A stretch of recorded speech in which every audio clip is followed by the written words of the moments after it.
মাদকার টাকার জন্য তার মাকে সে হত্যা করে। কি যে সে তার মাথা দিয়ে রক্ত পড়তেছে, রক্ত দেখে আমি সবাইকে জানাইছি।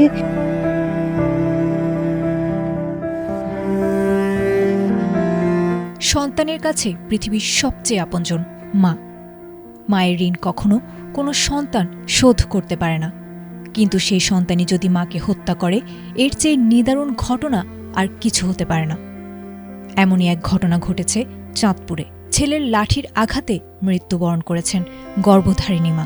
যেই মায়ের হাতে সন্তান বেড়ে উঠেছে, এমনকি সেই মাকেই মাদকের টাকার জন্য হত্যা করেছে, এমনটাই বলছে পরিবারের স্বজনরা।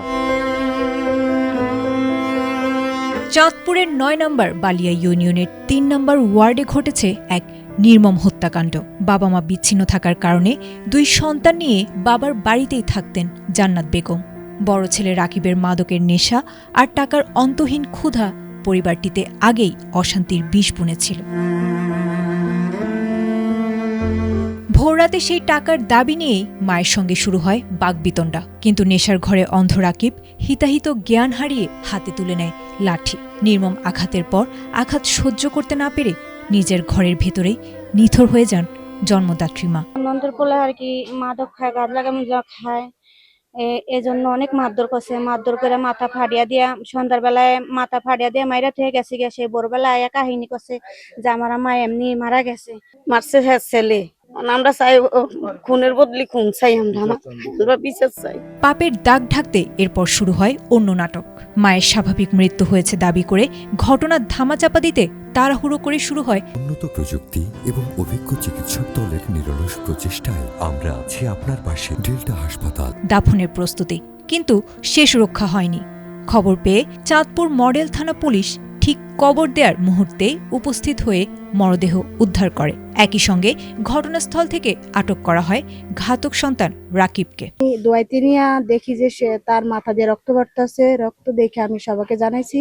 জানানোর পরে তারপরে আমার চাচা শ্বশুর সবকিছু করছে, প্রশাসন জানাইছে, জানিয়া এখন সবকিছু করতেছেন। আমি চাই ওর বাবারে ওই 2 বাইরে সবকিছু উপযুক্ত দিক। মাদকার টাকার জন্য তার মাকে সে হত্যা করে, এই জন্য আমরা সুস্থ বিচার দাবি করি। ছেলে একজন মাদকাসক্ত। হ্যাঁ, আমি যে মারা গেছে তার আমি ছোট ভাই। আমার নাম ইলিয়াস। তো এখন আমি চাঁদপুর মডেল থানায় এর জন্য স্যারদের সহযোগিতা চাচ্ছি। জান্নাত বেগমের এমন বিদায় শুধু একটি পরিবারের অবসান নয়, বরং সমাজের রন্ধ্রে রন্ধ্রে ঢুকে যাওয়া মাদকের মরণ ব্যাধির এক জীবন্ত দলিল। উক্ত সংবাদের যাচাইয়ের জন্য আমরা এলাকায় যাই। এলাকায় যেয়ে জানতে পারি যে তার একটি ছেলে, বয়স হলো 24, নাম রাকিব হাজি। সে একটা মাদকাসক্ত। আরো জানতে পারি যে সে হয়তোবা তার মাকে সে খুন করে ফেলছে। পাবলিকের সাথে আলোচনা করি, তার আত্মীয় স্বজনের সাথে আলোচনা করলে সন্দেহ হইলে তাকে আপাতত জিজ্ঞাসাবাদ করার জন্য ওই রাকিব হাজিকে আমরা থানাতে নিয়ে আসি। জনাব ইলিয়াস খান বাদী হয়ে মামলা দায়ের করছেন, মামলা তদন্তাধীন। নৈতিক অবক্ষয়তায় গ্রাস হয়ে বর্তমানে ঘটে চলেছে এই সকল অনাকাঙ্ক্ষিত এবং অপ্রত্যাশিত ঘটনা, যার পরিণয় এখনো খুঁজে বেড়ায় নামমাত্র সুশীল সমাজ। কিন্তু এর জন্য দায়ী কে? একমাত্র পরিবার, নাকি সেই সুশীল সমাজ? প্রশ্নের উত্তর হয়তো কেবল সময়ের হাতে। Desk report, ATN Bangla.